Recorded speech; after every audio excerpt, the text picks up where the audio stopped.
وأصحابه وأتباعه المثبتين اللهم صل وسلم وبارك على سيدنا Muhammad wa ala alihi wa ashabihi ajma'in. Bersyukur kita kepada Allah Subhanahu wa taala atas segala rahmat, nikmat dan karunia yang Allah berikan kepada kita, sehingga sampai saat ini Allah masih izinkan kita untuk kembali kita berkumpul bersama dalam rangka berthalabul ilm, dan ini adalah bahagian dari wirid kita ngaji gitu ya. Semoga Allah berkati, semoga Allah ridhai apa yang kita lakukan. Salawat dan salam kepada Sayyidina Nabi sallallahu alaihi wasallam. Allahumma shalli ala Sayyidina Muhammad wa ala alihi wa ashabihi ajma'in. Baik Bapak Ibu, sebelumnya kita disuguhkan dengan beberapa pasal ya. Terakhir itu ada pasal 11, pasal 12, makalah ke-11, makalah yang ke-12.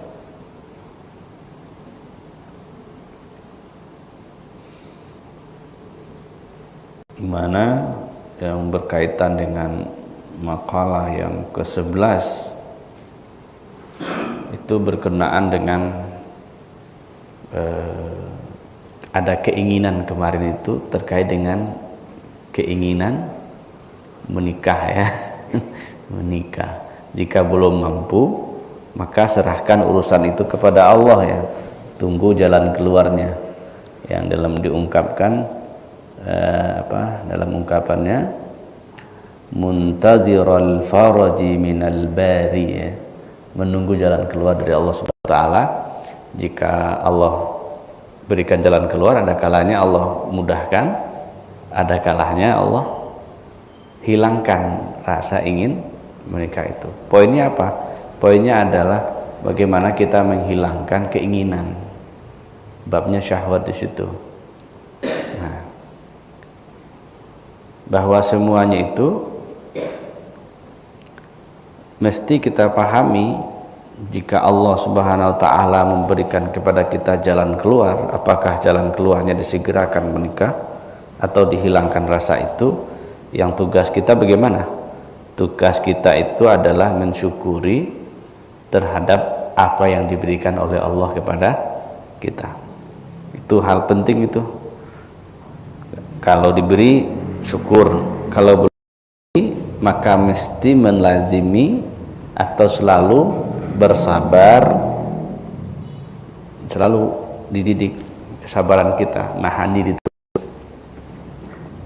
Kemudian kita mesti selalu menentang hawa nafsu,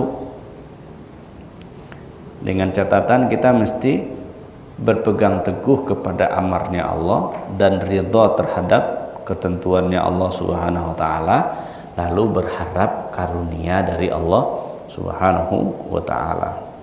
Kemudian kita juga disuguhkan pada pasal yang ke-12 misalnya, kita dilarang untuk cinta harta. Jangan kita sibuk ya, atau jangan harta itu menjadikan kita jauh dari Allah Subhanahu wa taala. Semestinya harta itu mendekatkan diri kita kepada Allah, bukan malah menjauhkan diri kita kepada Allah Subhanahu wa taala.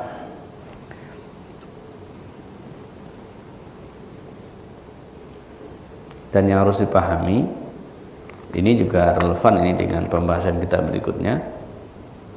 Kita itu mesti berkhidmat kepada Allah. Jika kita berkhidmat kepada Allah, maka harta atau dunia itu juga akan berkhidmat kepada kita. Itu ada kaedahnya, nanti di makalah yang ke-13 ini juga ada disinggung soal itu. Maka itu kaedahnya, jangan sibuk mikirin dunia gitu ya. Kalau sibuk mikirin dunia itu akan bikin kita capek, akan bikin kita letih. Maka kaedahnya adalah berkhidmatlah kepada Allah, maka semuanya atau dunia itu nanti juga akan berkhidmat kepadamu. Berikutnya kita masuk kepada pasal yang ke-13. Sebelumnya mari kita kirimkan surat Al-Fatihah. kepada Sayyidina Nabi sallallahu alaihi wasallam wa Sayyidil Mahdi khalifatihi wa ikhwanihi minal anbiya wal mursalin wa sahabatihi wal awliya wa salihin wa nakhusu khususan di Syekh Abdul Qadir Jilani Kutub Rabbani sya'ulillah lahumul Fatihah. Bismillahirrahmanirrahim. Alhamdulillahirrahmanirrahim. Maliki yaumiddin. Iyyaka na'budu wa iyyaka nasta'in. Ihdinas siratal mustaqim. Siratal ladzina an'amta 'alaihim ghairil maghdubi 'alaihim waladdallin. Amin. Bismillahirrahmanirrahim. Al-maqalatu ats-tsalisah 'ashar fi at-taslimi li amrillah. Makalah yang ke-13 tentang berserah diri karena amarnya Allah. Kita di sini disuruh untuk berserah diri. Serahkan aja semuanya sama Allah Subhanahu wa taala. Maka di sini ada dua hal yang menjadi perhatian. Yang pertama itu disebut dengan nikmat dan yang kedua disebut dengan bala. Qala radhiyallahu wa arda la takhtar jalban na'ma'i wa la daf'al balwa fan na'ma'u wasilatun ilaika in kana khamsaka istajlabtaha aw karihtaha wal balwa halatun bika in kanat qasamaka maqdiyatan alayka sawa'un karihtaha aw rafa'taha bid-du'a'i aw sabarta aw tajalladta liridha al-maula. Ini kamu jangan bersusah payah ya. Atau kamu jangan sibuk untuk memperoleh nikmat dan jangan sibuk pula untuk menolak bala, untuk menolak ujian. Ini ada dua hal ya. Kita ini kadang-kala kan memang begitu, disibukkan untuk mencari nikmat, untuk memperoleh kenikmatan-kenikmatan. Lalu kita jika ada ujian kita berusaha keras untuk menolaknya supaya ujian itu tidak sampai ke kita, kira-kira begitu ya. Lalu apa kata beliau? Nikmat itu apabila itu adalah bagianmu, maka dia pasti akan sampai kepadamu. Apakah kamu menginginkannya atau tidak menginginkannya? Begitu juga sebaliknya. Cobaan ujian itu jika itu adalah untukmu, sudah ditakdirkan untukmu, maka apakah kamu suka atau tidak suka terhadap ujian tersebut, atau kamu halau cobaan tersebut, atau kamu angkat ujian tersebut dengan berdoa kepada Allah, atau kamu malah bersabar, atau kamu malah teguh dengan mencari ridho Allah Subhanahu wa taala. Ini dua hal ini jadi tema sentral kita untuk masuk dalam sarana at-taslim, pasrah. Jadi ada enggak nikmat orang tertukar? Hah? Enggak ada kan? Yang ada itu kan judul-judul sinetron, anak yang tertukar ya? Atau apa lagi itu, macam-macam itu judul-judul sinetron itu. Kalau nikmat itu tidak bakalan tertukar. Makanya di sini dikatakan, maka jangan sibukkan dirimu untuk berusaha keras mencari itu, dan jangan pula sibukkan dirimu untuk selalu menangkis. Menangkis itu bahasa Indonesia menangkal gitu ya, menangkal azab atau bala itu datang. Ketentuannya sudah ada. Jadi kalau Allah beri kenikmatan kepada seseorang, kalau itu adalah bahagiannya dia, pasti diperoleh. Bagaimanapun cara orang untuk menghalang-halanginya. Begitu juga sebaliknya. Jika sesuatu itu adalah cobaan untuk dia suka atau tidak suka, ya itu tetap akan terjadi. Kalau dalam bahasa kitanya itu sedang berada dalam garisan takdir, sedang berada dalam garisan takdir. Bagaimana sikap kita terhadap dua hal ini? Sikap kita bagaimana? Bal sallim fil kulli falyaf'alul fi'la fika fa in kanatin na'ma'u fashtagil bisyukri wa in kanatil balwa fashtagil bitas. Tugas kita itu adalah serahkan segala kepada Allah Ta'ala, baik urusan nikmat maupun urusan ujian atau cobaan. Dan dalam hal ini dua hal, dalam bahasanya adalah an-na'ma wal balwa. Jadi dua hal ini Allah Subhanahu wa taala. Bagaimana cara penyerahannya kepada Allah itu? Fayaf'alul fi'la fika, maka biarkan Allah berbuat. Lalu fa in kanatin na'ma'u fashtagil bisyukri, jika perbuatan Allah itu berlaku kepada kita dan itu berhubungan dengan persoalan nikmat, maka yang harus dilakukan apa? Sibuklah untuk mensyukurnya, sibuklah untuk bersyukur terhadap pemberian Allah itu. Kan masalah kita kan di situ ya, ya kan? Jika ada nikmat lupa bersyukur, jika ada orang minta dia lupa. Ini kan aneh yang kerja. Masa ente minta-minta doang? Gitu ya. Nah, di catatan yang mesti disibukkan, yang mesti dilakukan oleh orang yang menerima nikmat itu adalah sibuk mensyukurinya. Kata Allah itu apa? Fadhkuruni adzkurukum washkuruli wa la takfurun. Ingatlah kamu kepadaku, lalu bersyukurlah, jangan kita bersyukur, tidak boleh kufur. Supaya kita dengan nikmat yang Allah berikan itu, kita mulai masuk dalam kesibukan dalam bersyukur. Kalau begitu masuk dalam ranah itu, maka asyukur, seorang bersyukur apa mestinya itu adalah yang kita sebut dengan dawamu syukri. Kalau dawamu zikri nggak hadir ya. Dawamu syukri. Jadi kita sibuk dengan nikmat Allah, sibuk dengan bersyukur kepada Allah, maka akan terjadi di situ. Jadi di situ dawamu syukri, berkelanjutan dia selalu bersyukur kepada Allah, endingnya dia jadi apa? Menjadi abdan syakura. Maka contoh yang paling dekat dengan kita itu adalah Sayyidina Muhammad sallallahu alaihi wasallam. Nabi Muhammad itu dia sudah jelas tempatnya di mana. Keinginan untuk dia sudah ada. Tetapi kenapa dia selalu beribadah?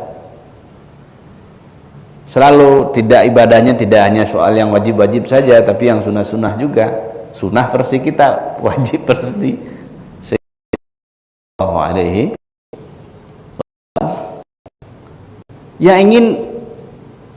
Yang diinginkan oleh Sayyidina Muhammad sallallahu alaihi wasallam itu apa? Dia ingin disebut sebagai hamba yang bersyukur.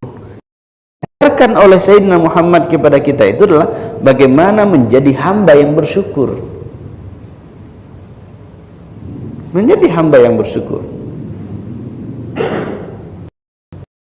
Maka apapun yang kita peroleh dari manapun, maka kita di situ mesti belajar bersyukur. Maka hadis Nabi itu mengatakan apa? Man lam yashkurin nas lam yashkurillah. Siapa yang tidak bersyukur kepada manusia, dia juga tidak bersyukur kepada Allah. Artinya apa? Kita mesti selalu mensyukuri apapun itu. Kan makna syukur itu secara sederhana itu kita diberi orang ucapkan terima kasih kan. Secara sederhananya begitu. Apapun yang diberi oleh orang, sederhana ucapan tugas kita itulah terima kasih, terima kasih. Lalu kita sebut bahwa orang ini baik, kan begitu kan. Tapi kalau kita yang ngasih ke orang, konsepnya gimana? Ini kan konsep kita orang menerima nih. Kalau konsep orang menerima, jadi kalau ada kita ngasih ke orang, orang nggak mengatakan terima kasih ya Pak, gimana kira-kira? Itu terima kasih, orang tidak terima kasih biasa aja. Karena kita dituntut di situ bukan untuk ada orang terima kasih ya Pak. Enggak. Konsep pemberi itu dia tidak butuh jadi. Itu kalau kita yang memberi orang, prinsipnya itu. Tapi kan orang begitu.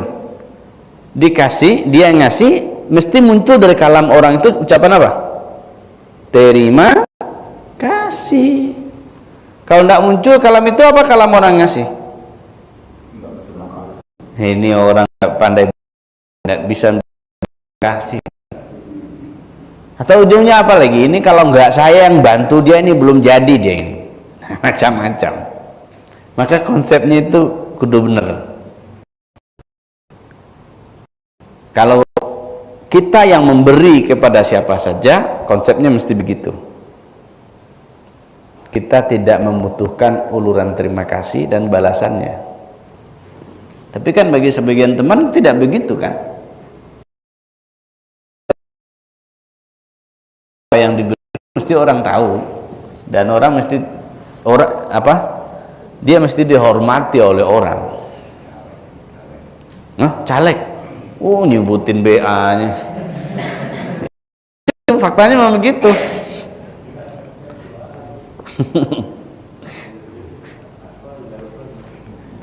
Nah itu dia. Nah kita di sini fa in kana fastaqil bisyukri. Jika perbuatan Allah itu berlaku kepada kita, itu berhubungan dengan kenikmatan, dengan anugerah Allah Subhanahu wa taala, maka sibuklah kamu bersyukur kepada Allah Subhanahu wa taala. Sibuk aja bersyukur. Jika berhubungan, ucapkan alhamdulillah, terima kasih ya Allah. Kemudian sibuk bersyukur, itu apa lagi? Wa amma bi ni'mati rabbika fahaddits. Ketika nikmat Allah berikan kepadamu, fahaddits, kasihkan. Kalau berhubungan dengan harta, ya berbagi juga. Berbagi. Jadi fahaddits itu bukan hanya doang, bagi. Saya udah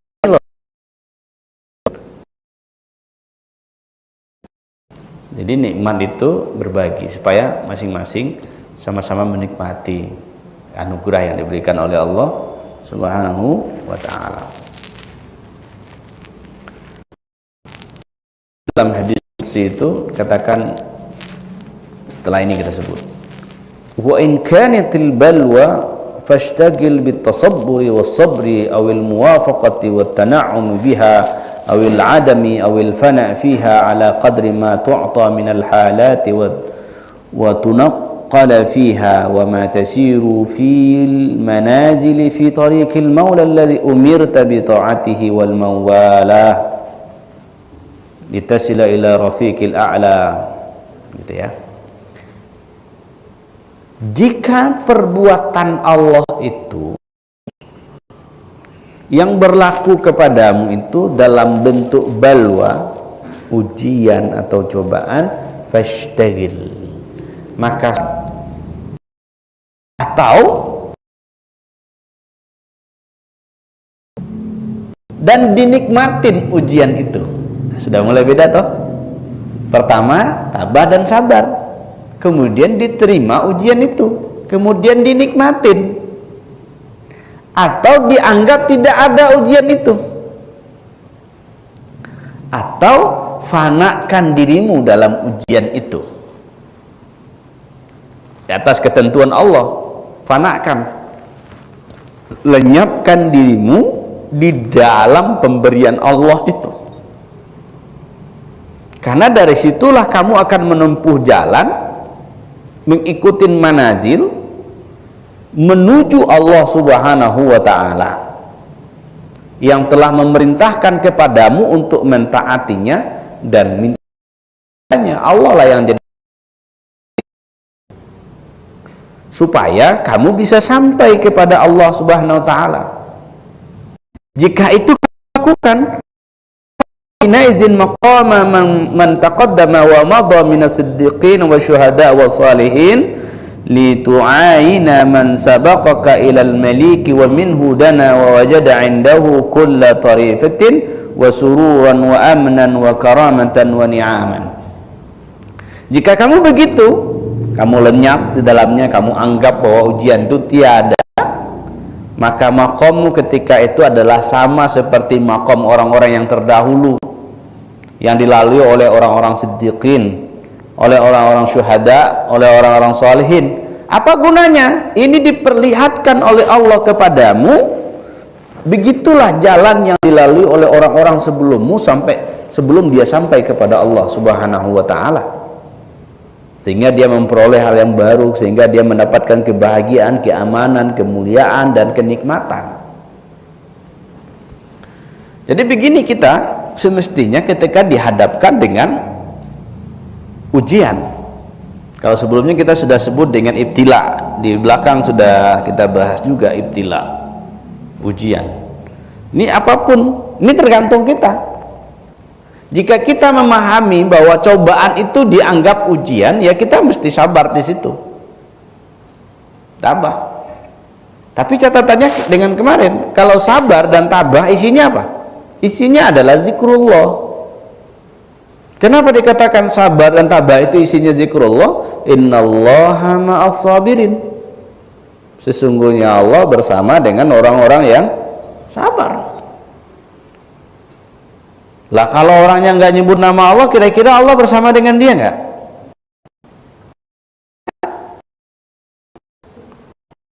Maka makna aslinya ketika kan sabar itu, kalau sabar berarti dia bersama dengan Allah, dia selalu nyebut nama Allah. Paling tidak itu kalbunya sibuk menyebut nama Allah itu, kalbunya sibuk tuh Allah, Allah, Allah, Allah, Allah. Sibuk aja kalbunya di situ. Itu sabar itu. Atau masuk pada yang kedua, terima. Orang kalau nerima gimana? Ada beban nggak? Maksudnya terasa berat nggak ini cobaan ujian? Ada keterpaksaan nggak?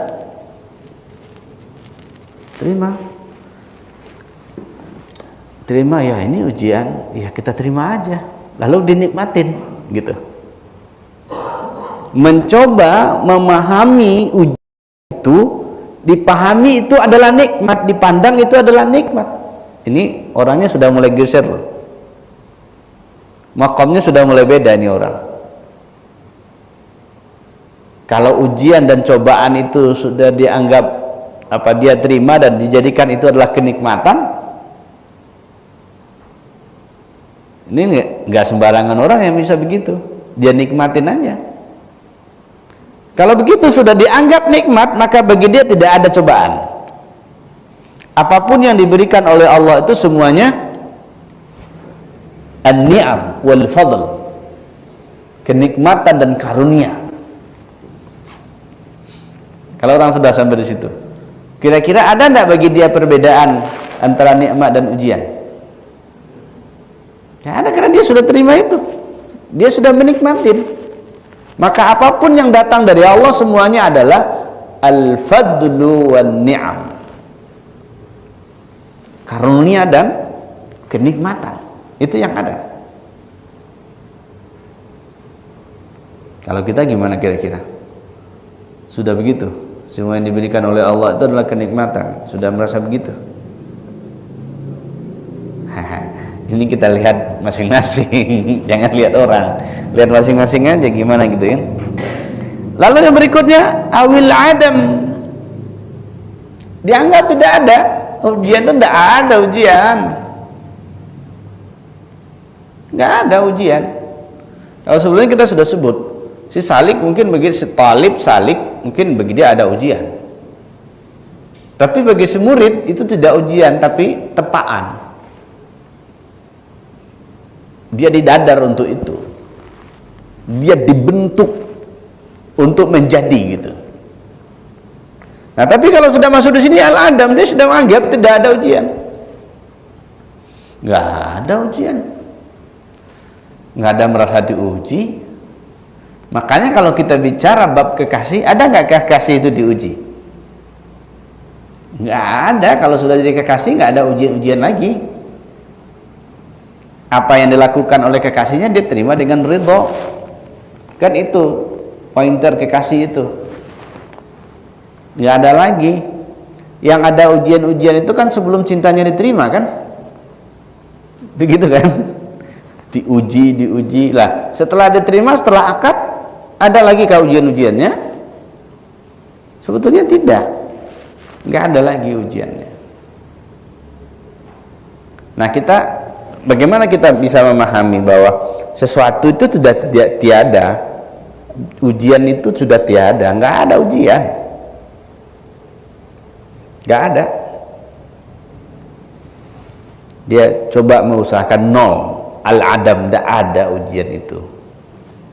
Semuanya anugerah, semuanya anugerah.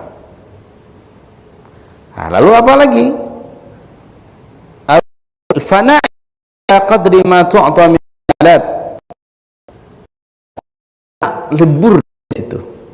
Lebur dia dengan takdir Allah Subhanahu wa taala. Apapun yang terjadi kepada dirinya, dia lebur di situ.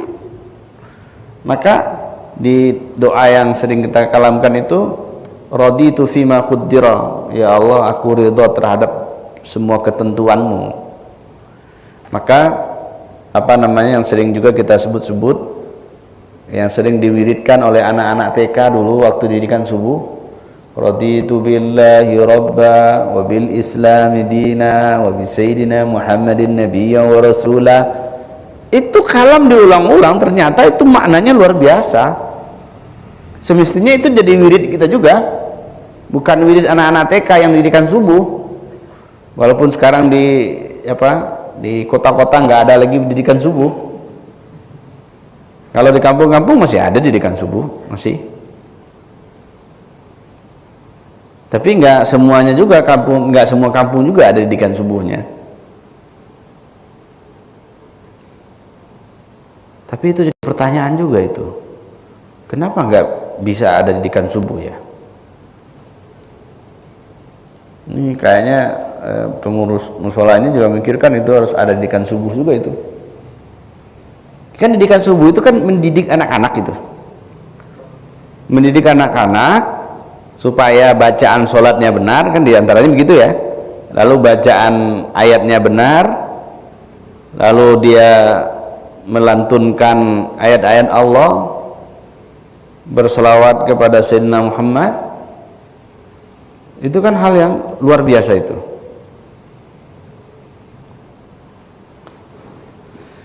Ya, semoga didikan subuh itu ada kembali ya. Didikan subuh itu sudah lama kita nggak dengar tuh.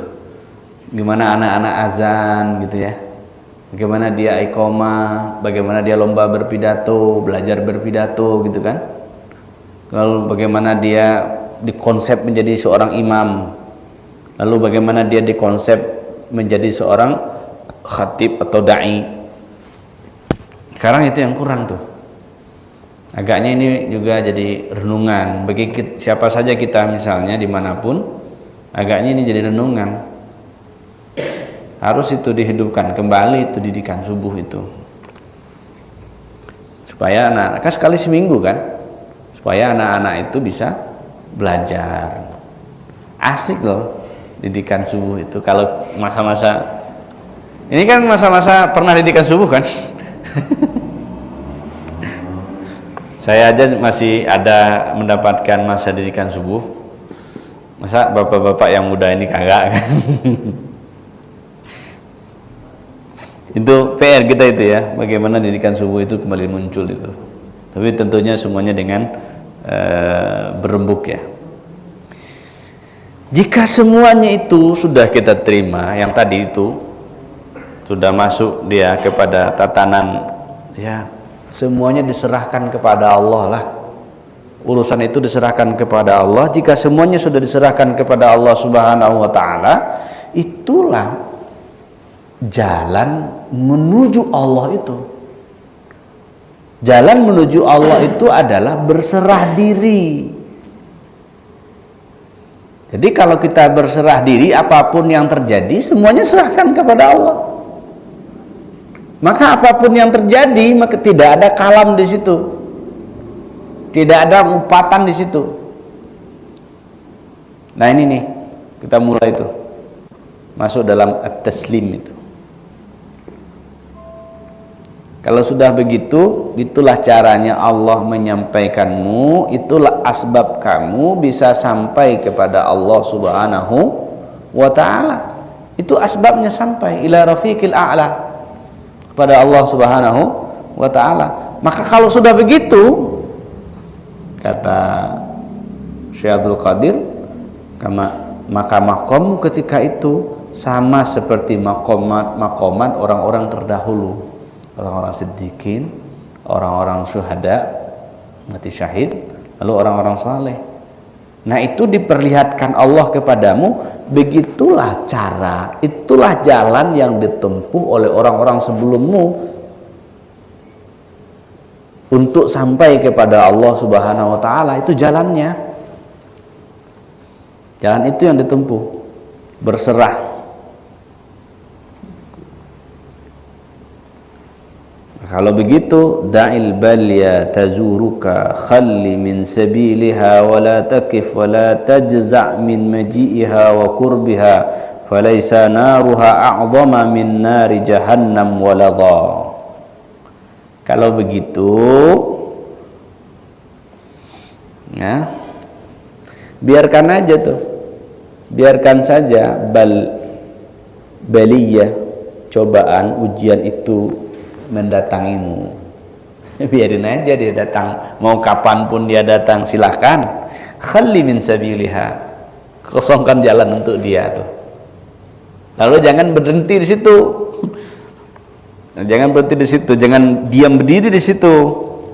Lalu kamu jangan cemas dari mana datangnya, bagaimana dia mendekat, jangan cemas.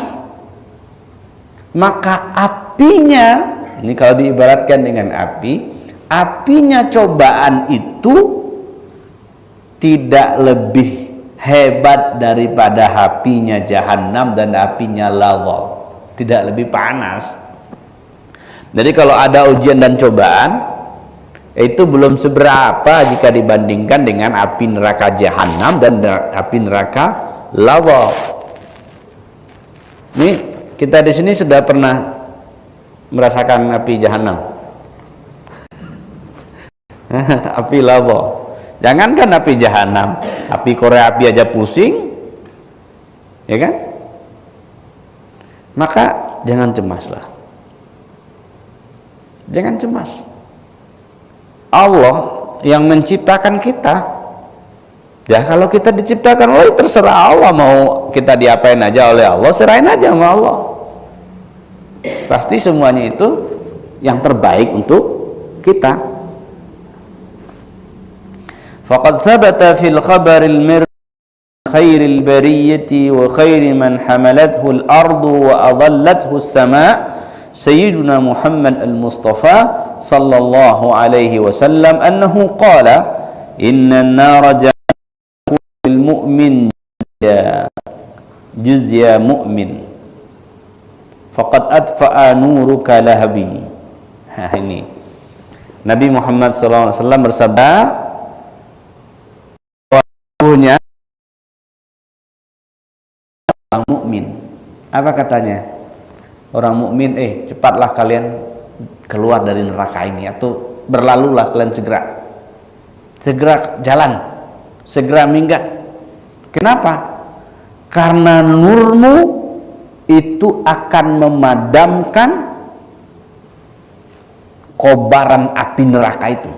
Maka kalau Sayyidina Muhammad masuk ke neraka, itu nggak bakalan terbakar dia, malah ancamannya api neraka itu bisa padam. Jadi dikira Nabi Muhammad bolak-balik surga neraka, dia kepanasan, kagak, enggak, malah yang berefek itu keberadaan beliau itu akan itu jadi kurang, bisa padam. Maka kaidahnya gimana? Kalau mau memadamkan api neraka itu dengan nur SAW, dengan nurullah. Coba masih ingat enggak ceritanya atau kisahnya Nabi Allah Ibrahim alaihissalam? Kenapa dia tidak terbakar? Karena ada nurullah di situ. Ada nurullah, nur Allah tidak bakalan terbakar dia.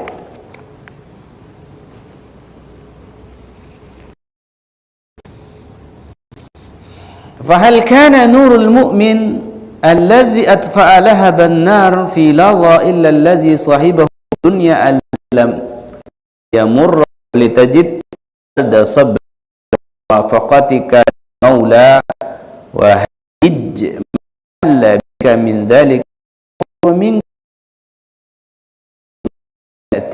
lam ta'tika lituhlikaka lakinnaha ta'tika litujarribka wa tuhaqqiqa sihhata imanika wa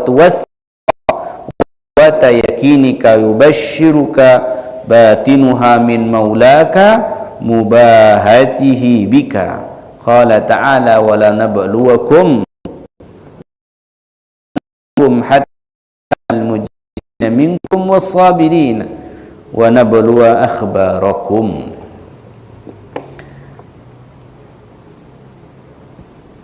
Fahal kana alladhi atfa. Ini kalau kita perhatikan, apakah nur orang mukmin, bagaimana keadaannya nur orang mukmin itu yang memadamkan lahapnya kobaran api neraka ladha itu. Dan jadi harus pahami, yang nur yang bisa memadamkan kobaran api neraka itu adalah nur yang dahulunya membersamainya di dunia. Membersamainya di dunia. Artinya apa? Jika waktu di dunia sudah ada itu di dalam kalbunya, di dalam dirinya, nur itulah yang bisa memadamkan lahapnya api.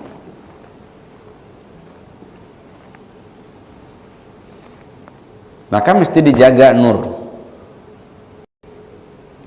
Mesti dijaga nurullah itu. Jangan sampai padam.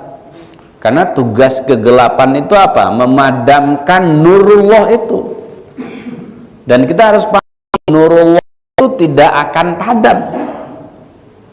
Kendati pun dalam surah As-Saff itu dikatakan bahwa ada keinginan orang-orang Yahudi, orang-orang musyrik untuk memadamkan nurullah biafwahihim, dengan afwah mereka, dengan kebohongan mereka, dengan cerita-cerita tidak benar dari mereka. Tapi Allah akan sempurnakan nurnya. Kita minta kepada Allah, syaratnya apa? Allahumma atmim lana nurana, ya Allah sempurnakanlah kepada kami nur kami. Jadi jika nur itu melekat pada diri kita, maka tidak bakalan, atau bahasanya nur inilah yang mengakibatkan padamnya gejolak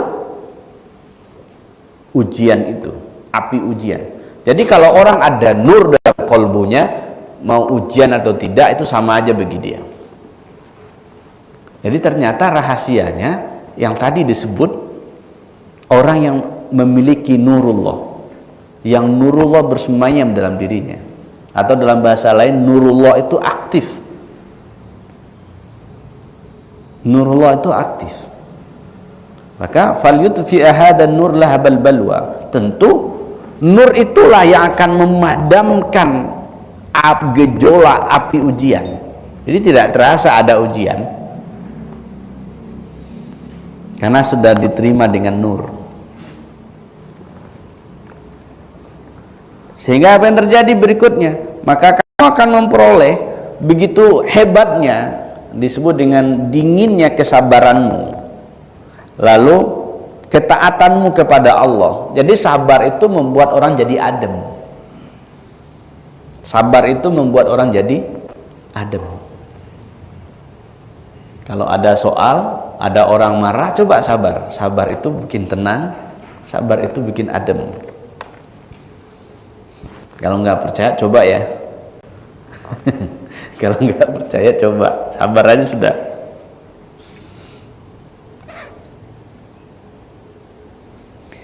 Lalu dengan kesabaran, kemudian kamu taat kepada Allah, itu yang mengakibatkan atau yang menyebabkan padamnya api yang disebut dengan lahabil balwa itu. Gejolaknya ujian-ujian itu yang memadamkan itu. Ternyata sabar itu adalah yang menjadikan api-api atau gejolak-gejolak itu jadi padam. Maka wajar kita disuruh untuk selalu bersabar. Karena orang sabar yang tadi kita sebut selalu dia berzikir kepada Allah. Lah kalau dia bersama dengan Allah, kira-kira dia dibakar jahanam dan ladha enggak? Enggak bakalan dibakar jahanam dan ladha. Karena isinya adalah as-sabru. Di dalamnya ada kesabaran.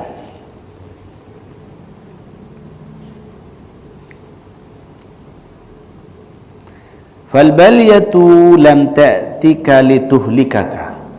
Kalau begitu, cobaan itu atau ujian itu tidak datang kepadamu untuk membinasakanmu, tetapi ujian itu datang kepadamu untuk mencoba, untuk ngecek ya. Untuk ngecekmu. Apa yang dicek? Benar enggak sahih keimananmu. Di dalam surah apa? Al-Furqan ya. Hasiban nas itu Allah tidak biarkan orang seenaknya mengatakan amanna fahum la yuftanun, sementara mereka belum diuji. Uji dulu.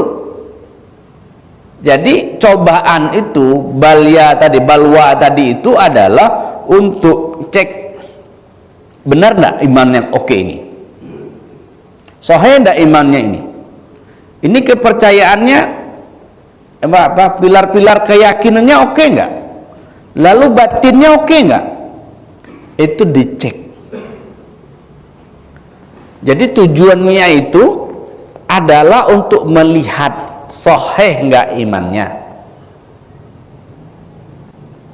kuat enggak keyakinannya.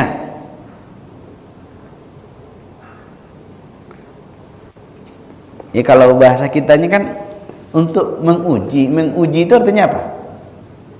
Arti menguji apa? Kan mencoba, benar gak gitu? Kalau bahasa kita di kampus tuh ujian itu ya menguji aja. Kan menguji. Ya kalau sudah belajar coba diuji. Benar gak ngerti? Kan Bapak Ibu mengerti apa yang disampaikan? Jawabannya apa? Ngerti. Nah, kalau begitu dia kasih kuis. Nah, kuis itu kan ujian sebetulnya. Jika dia bisa jawab, nah itulah ujian, tujuannya itu. Berarti benar dia ngerti. Kalau nggak bisa jawab, nggak ngerti berarti. Nah, jadi itu poinnya. Poin dari bala itu. Lalu kata Allah apa? Sungguh kami akan uji kamu. Jadi ujian yang kami berikan itu tujuannya untuk apa?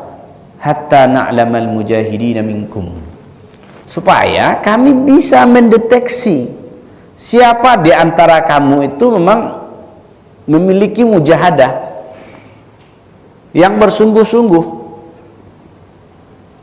wassabirin, dan untuk melihat siapa yang bersabar di antaramu itu. Jadi ternyata ujian itu untuk melihat siapa yang sungguh dan siapa yang sabar. Ini kalau kita bincangkan ini, saya ingat kasus-kasus ini di kampus itu. Kalau dulu waktu kita ngajar di Padang itu, di IAIN itu dulu ada namanya bahasa Arab intensif. Bahasa Arab intensif itu wajib diambil mata kuliahnya oleh semua mahasiswa, tidak terkecuali mahasiswa-mahasiswa yang tamat pesantren. Lalu ada mahasiswa yang tamat pesantren ini tidak masuk pun ujian, tidak masuk pun dia dari awal sampai akhir ujiannya nilainya 100. Karena bahasa Arab intensif itu isinya adalah bahasa Arab dasar. Lalu ada anak yang dari pesantrennya 7 tahun gitu kan. Tapi yang dilihat di situ apa? Yang dilihat di situ bukan dia telah pintar, dia telah mengerti, tidak. Tapi yang dilihat dia sabar nggak? Anak-anak pondok itu belajar bahasa Arab intensif itu setiap hari huwa huma hum, hiya huma hunna, anta antuma antum, anti antuma antuna, ana nahnu. Itu dipraktekkan itu. Ana adhabu. Gitu ya. Itu dipraktekkan. Bisa sabar nggak itu? Nah, jadi ujian itu tuh bagian dari ujian juga. Sabar nggak? Maka ujian dan cobaan yang Allah berikan itu untuk melihat siapa yang sabar, lalu siapa yang sungguh-sungguh. Makanya ini rumus dosen ini di apa? Ini bocoran ini. Ya, da Zulfison ini bocoran ini. Jadi kalau mahasiswanya rajin hadir 100%, itu aman, lulus itu, nggak bakalan ngulang. Itu rumus sederhana. Kenapa? Karena dia sungguh-sungguh, walaupun dia tidak ngerti, tapi dia tunjukkan kesungguhannya untuk hadir. Kesungguhannya untuk hadir. Itu kalau dia kuliah dengan saya itu nilai B sudah di tangan itu. Bocoran nggak? Yang penting masuk aja. Nah kan dilihat sungguhnya di situ. Sungguh enggak ini orang? Nah ternyata ujian itu begitu.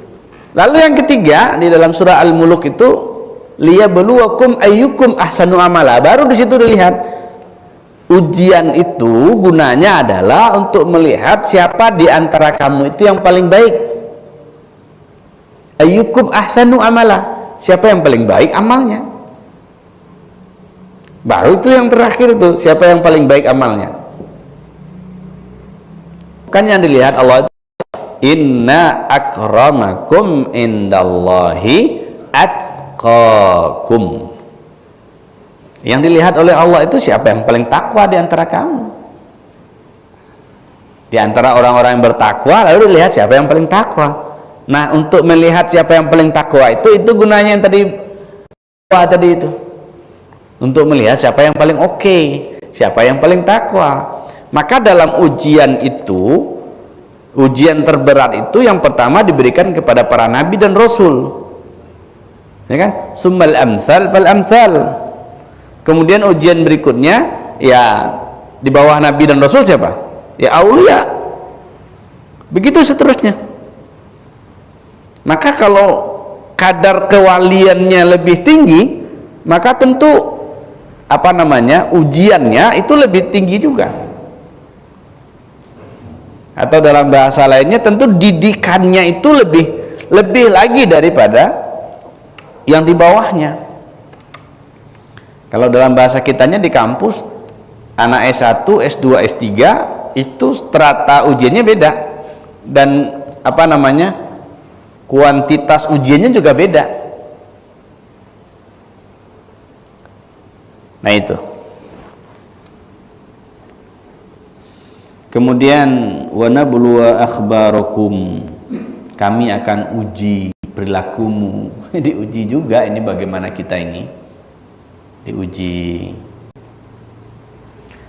Lalu fa in thabata ma'al haqqi imanuka wa wafaqtahu fi fi'lihi bi yakinika kullu dhalika bi taufiqi minhu wa minnatun fakun hina izin abadan sabiran muwafiqan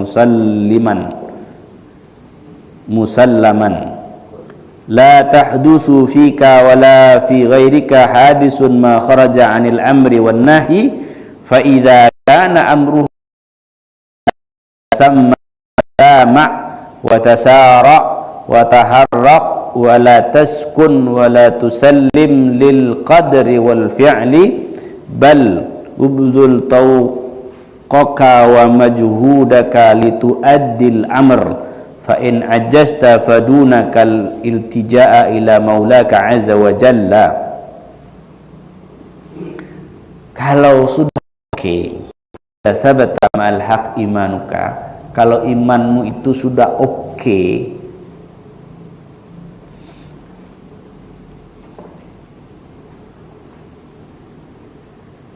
sudah ya, sudah imannya sudah teruji, sudah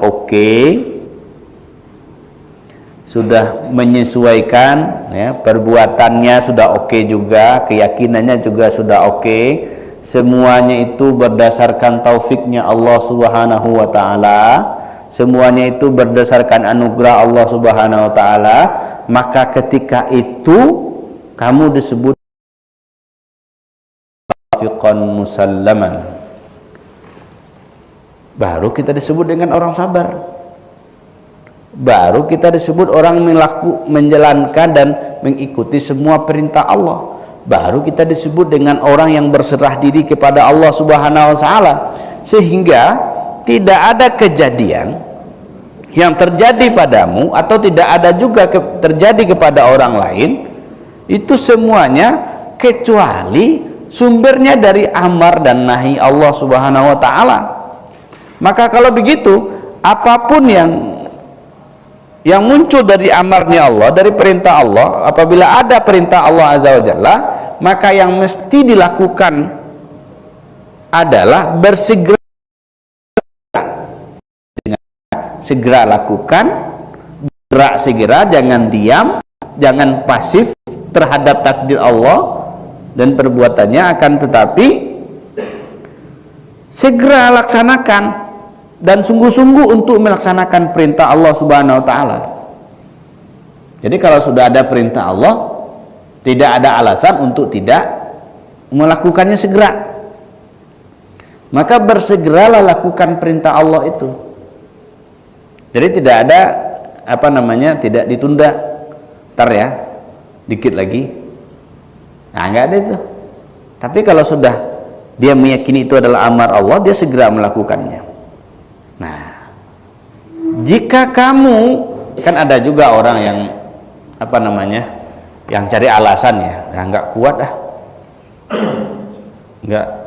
nggak kuat gitu ya. Ada juga orang yang lemah. Jika kamu tidak sanggup untuk melaksanakan amar Allah itu segera, maka segeralah kembalikan itu kepada Allah Azza wa Jalla. Lalu datangilah Allah itu dengan tunduk.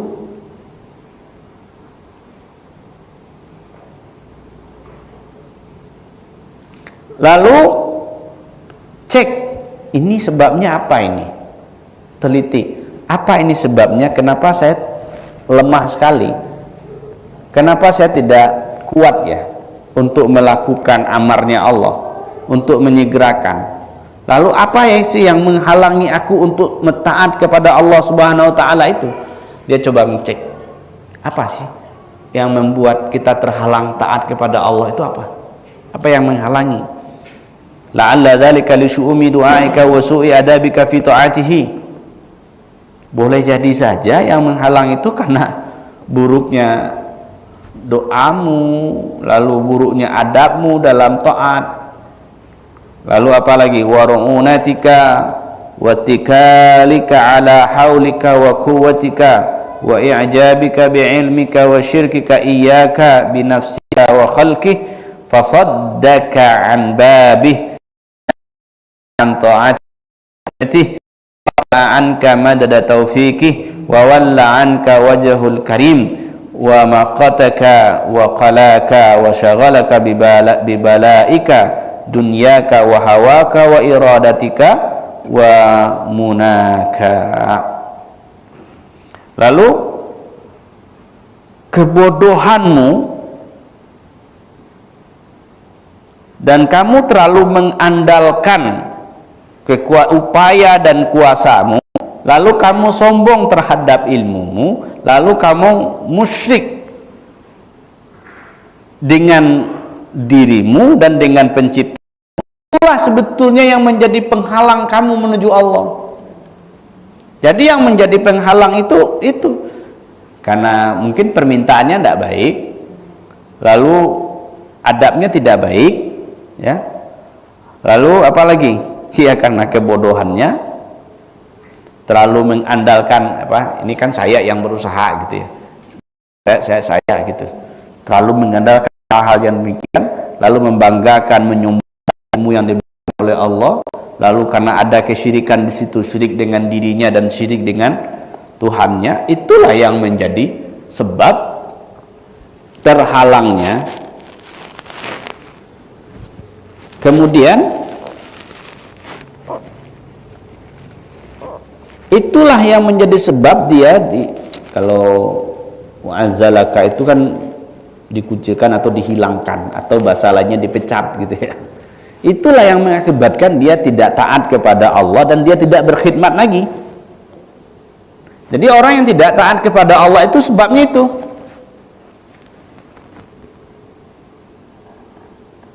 Kalau itu terjadi, maka Allah putus darimu limpahan taufiknya diputus tuh, dan Allah palingkan wajahnya darimu. Jadi wajhullah al-karim itu akan enggak dihadapkan lagi kepada orang-orang yang seperti ini. Allah palingkan tuh, karena Allah benci orang-orang seperti itu. Lalu Allah sibukkan kamu dengan cobaan duniamu, hawamu, keinginanmu, amalmu. Amal itu tulul amal. Banyak cita-cita yang gak jelas, sibuk aja di situ. Ini ciri-cirinya. Kalau orang sudah sibuk dengan urusan dunianya, sibuk mengikuti hawa nafsunya, sibuk mengikuti keinginannya, lalu sibuk mengikuti tulul amalnya, itu petanda orang telah diputus limpahan rahmat oleh Allah Subhanahu wa ta'ala. Amma ta'lamu anna kulla dhalika mashghulun an dhalika wa qati'uka an 'ainil ladzi khalaqaka wa rabbaka wa khawwalaka wa a'taka wa habaka ihdhar la yuhlika an maulaka ghairu maulaka wa kullu man siwa fatandama fala yanfa'uka an-nadam wa ta'tadiru fala tu'dar wa tasta'tibu fala tu'tab wa tastarji'u ila ad-dunya litastajrika wa tusliha fala turja'. Maka yang mesti diketahui apa? Kalau bahwa semuanya itu, hal yang demikian itu membuat seseorang jauh dari Allah. Kalau sudah terjauh dari Allah, maka tentu Allah akan memutuskan, ya, terputus hubungan dengan Allah yang telah menciptakanmu, Allah yang telah mengurusmu, Allah yang telah memeliharamu, Allah yang telah memberikan anugerah kepadamu. Pertanyaannya, mau tidak kita terputus hubungan dengan Allah Subhanahu wa ta'ala? Ya tentu tidak. Maka yang kalau begitu kita harus hati-hati. Yang harus dipahami apa? Yang harus dihati-hati apa? Jangan lalai kita dari Allah. Tidak boleh kita lalai dari Allah. La yulhika an maulaka ghairu maulak. Tidak boleh lalai. Kita hanya fokus kepada Allah Subhanahu wa ta'ala, tidak boleh di luar itu. Wa kullu man siwa maulaka ghairahu. segala sesuatu di luar maulamu itu bukanlah Tuhan. Karena Tuhan itu hanya Allah Subhanahu wa ta'ala. Itu yang disebut dengan maula.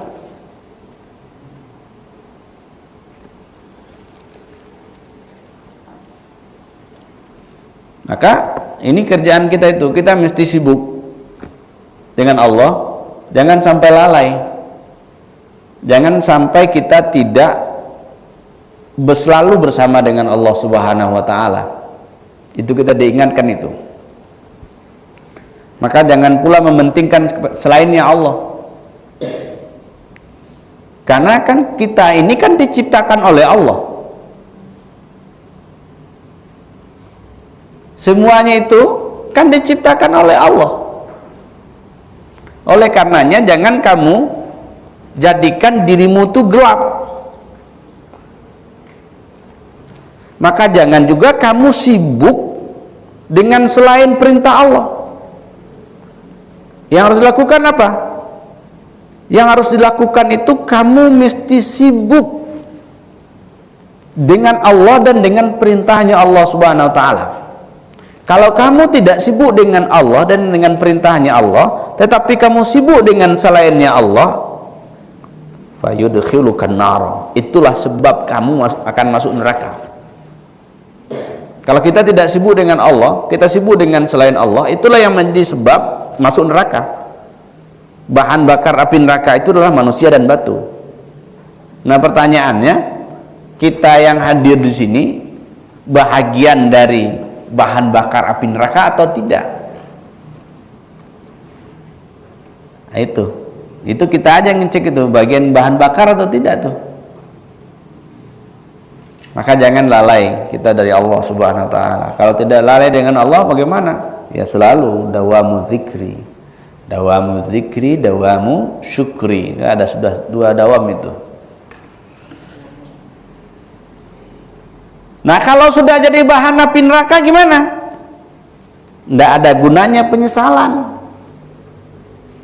Fatandamu fala yanfa'uka nadam. Lalu kamu menyesal, maka penyesalanmu ketika itu tidak ada gunanya. Kalau sudah jadi bahan bakar api neraka, tidak ada gunanya. Minta ampunmu juga tidak ada gunanya. Lalu meminta dan mengharap ridha Allah juga tidak ada gunanya. Lalu kamu minta kembali ke dunia untuk menebus semua persoalanmu, lalu kamu akan berbuat baik di dunia, fala turja, dan kamu tidak akan dikembalikan ke dunia. Walaupun dalam Quran dikatakan Rabbana absarna wa sami'na farji'na na'mal salihan inna muqinun. Rabb, kami sudah lihat, sudah saksikan, kembalikan kami ke dunia agar kami berbuat amal saleh. Nah, kalau begini ceritanya mah kami yakin, gitu kan? Kami yakin.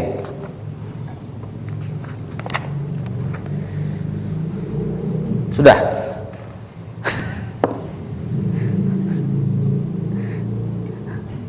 Irham nafsaka wa ashfiq 'alaiha wasta'mil alati wal adawati allati u'titaha fi ta'ati maulaka minal aqli wal imani wal ma'rifati wal ilmi istadi'u binuriha fi dhulumatil aqdar wa tamassak bil amri wan nahyi wa sayyirhuma fi tariqi maulaka wa sallim ma siwahuma ila alladhi khalaqaka wa ansha'aka fala takfur billadhi khalaqaka min turabin wa rabbaka thumma min nutfatin thumma rajulan sawwaka wa la turid ghayra amrihi wa la taqrah ghayra nahyih ikna' min ad-dunya wal ukhra bihadal murad waqrah fihima hadal makruh fa kullu ma yuradu tab'u li hadal murad wa kullu makruhin tab'u li hadal makruhi.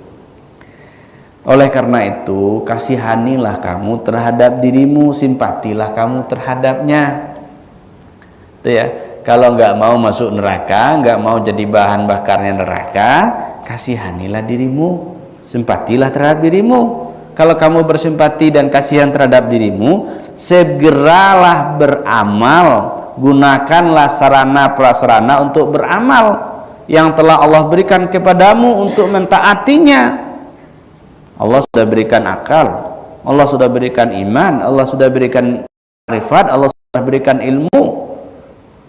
Maka terangilah nurnya. Dengan nurnya Allah subhanahu wa ta'ala, semua kegelapan takdir itu mesti diterangi dengan nur. Ya, dengan nur.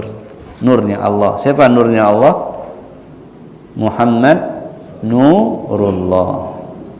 Lalu berpegang teguhlah dengan amar dan larangannya Allah. Lalu laksanakanlah amar dan larangan Allah itu untuk menuju ke hadratnya.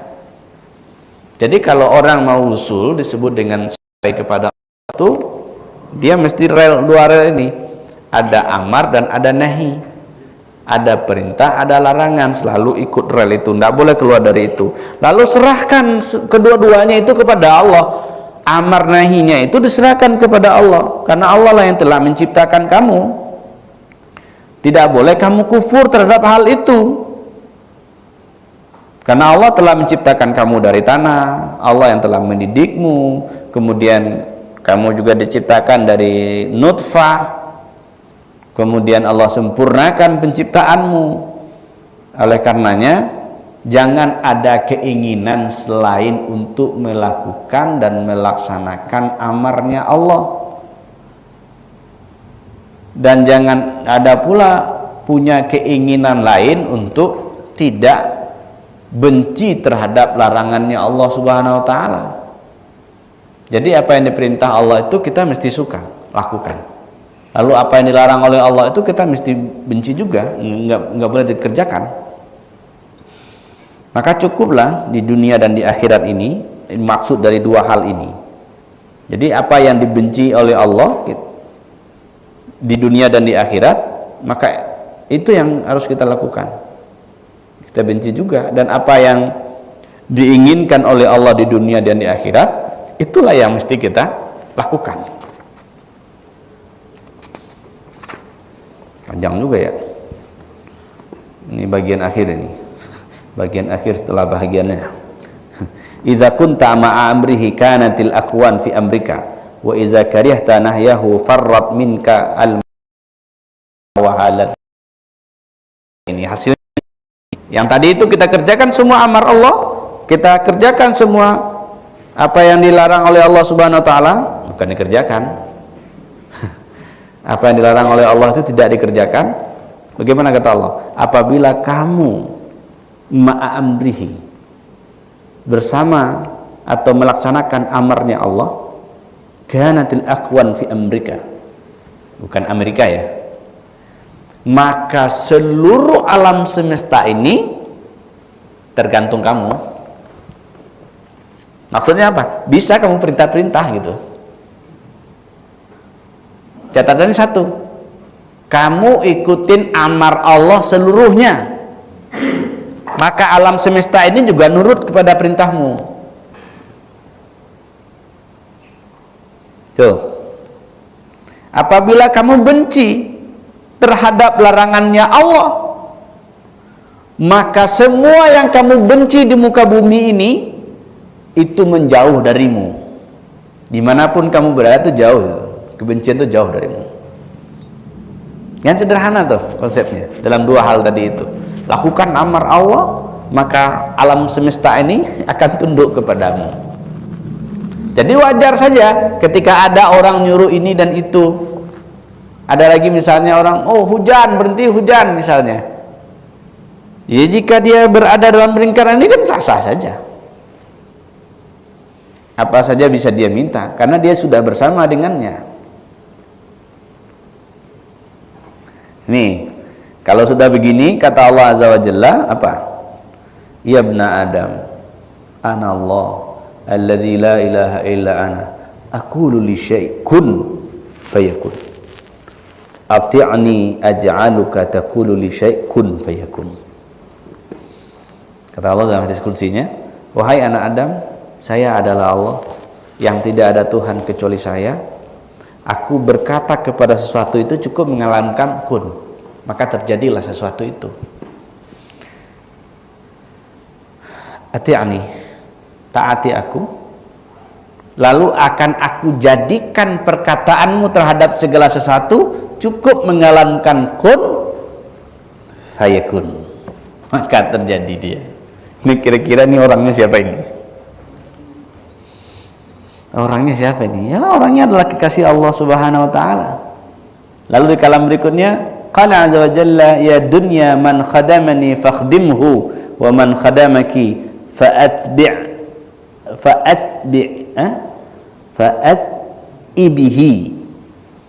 Wahai dunia, siapa yang berkhidmat kepada aku, maka kamu berkhidmat kepadanya.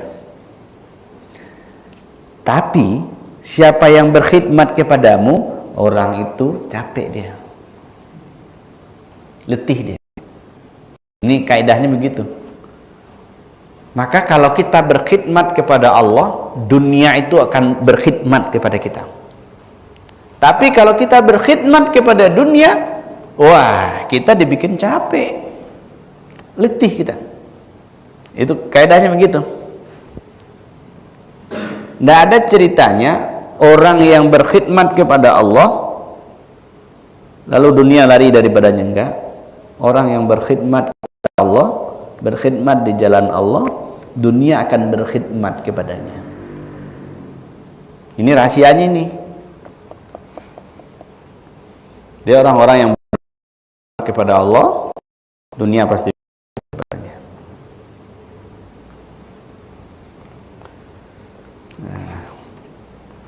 Terakhir setelah terakhir. Ini cara bagaimana cara menghadapi larangan Allah itu gimana supaya tidak dikerjakan. Ini triknya begini nih. Triknya nih. Triknya panjang ini. Fa iza jaa nahyuhu azza wa jalla. Apabila larangan Allah itu muncul, sikap kita gimana? Fakun ka'annaka mustarkhiyal mafasil musakkanal hawas mudayyiqaz zira' mutamawital jasadi zailal hawa muntamisal wusum munmahiyar rusum mansahiyal asar muzlimal fana mutahaddimal bina khawiyal bait sakital arsi la hissa wala athar. Jadi kalau larangan Allah itu muncul dia, yang harus dilakukan gimana? Maka jadilah kamu seperti orang yang lunglai sendi-sendi tulangnya. Sendi-sendi tulangnya lunglai, panca inderanya tidak berfungsi, seperti orang yang tidak punya lengan, yang jasadiahnya tidak berdaya, yang hawa nafsunya tidak bergairah, yang bentuknya seolah tidak tampan, yang tak berbentuk ya, seperti orang yang kehilangan jejak, seperti orang yang berada dalam kegelapan fana, seperti bangunan yang hancur, seperti rumah yang roboh, seperti atap yang jebol, yang seperti yang tidak ada jejak kehidupan. Itu cara jika muncul larangan Allah itu. Ini di belakang juga begitu. Falyakun sam'uka ka'annahu asammun wa ala dhalika makhluqun wa basaruka ka'annahu mu'sabun aw marmudun aw matmusun wa syafataka ka'anna bihima qarhatan wa busuran wa lisanuka ka'anna bihi kharasan wa kululan wa asnanuka ka'anna bihima darayanan wa alama wa nusyura wa yadaka ka'anna bihima shalala wa anil batshi kusura wa rijlaka ka'anna bihima ra'datan wa irti'ashan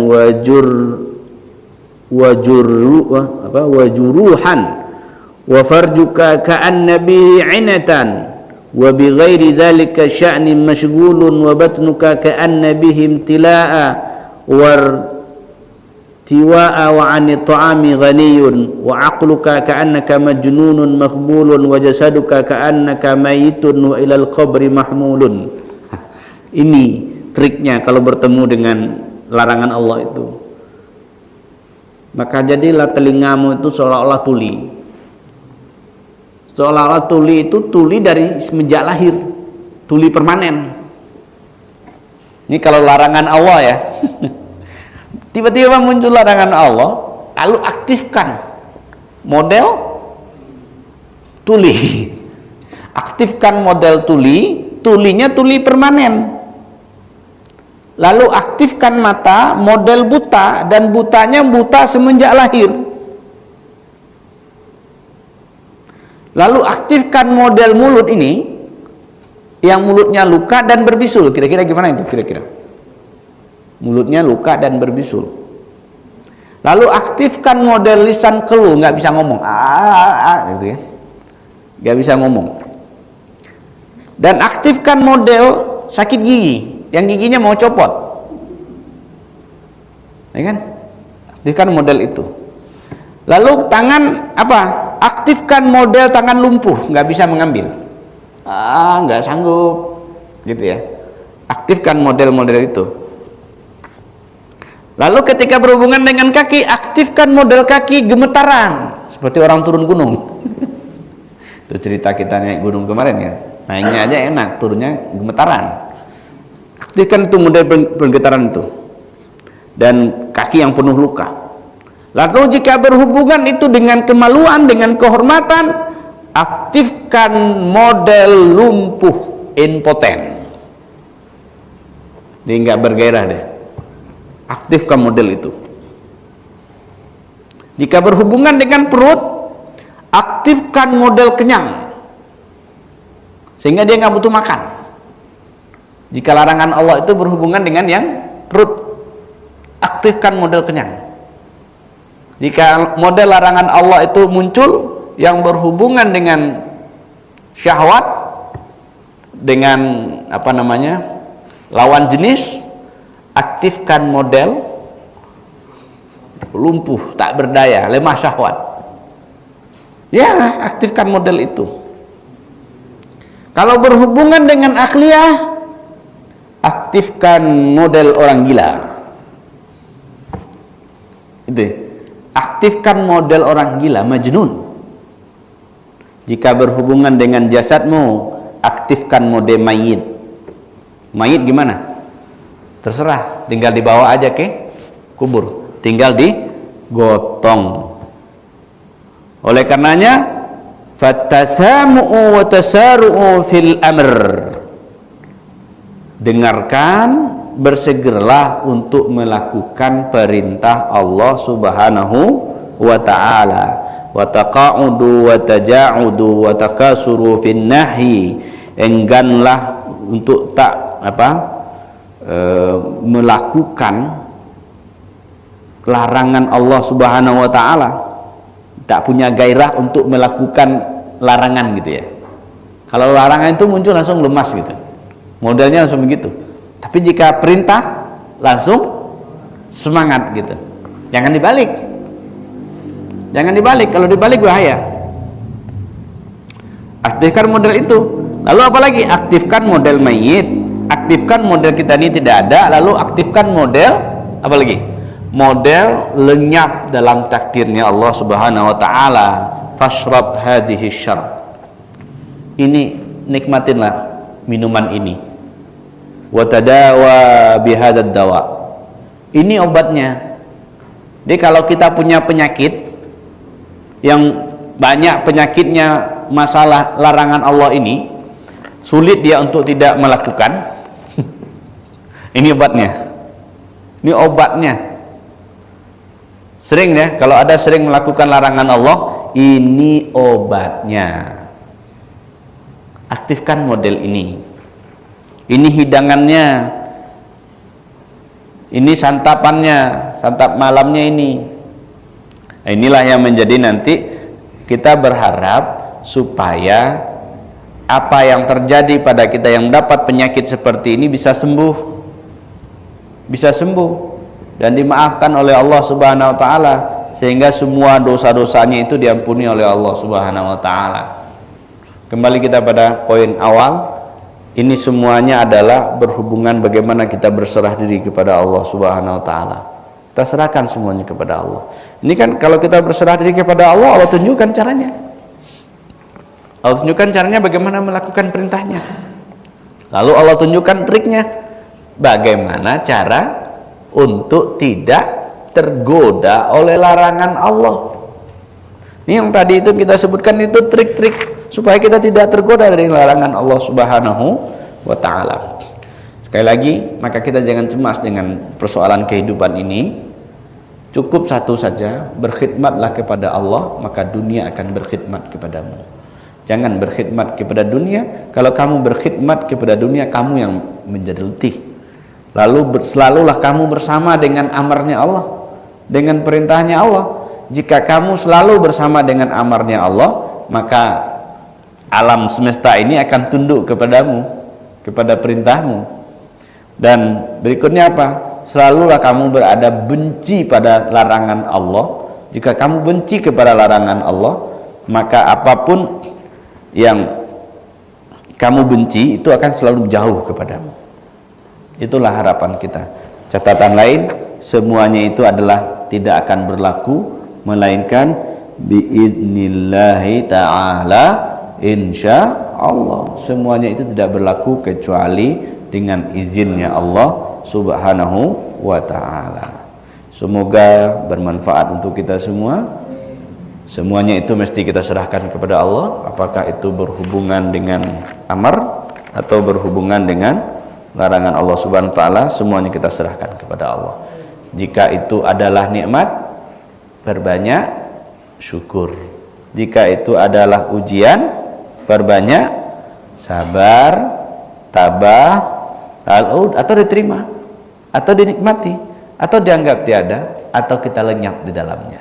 Semoga bermanfaat. Wassalamualaikum warahmatullahi wabarakatuh. Allahumma salli ala sayyidina Muhammadin tibbil qulubi wa dawaiha afiyatil abdani wa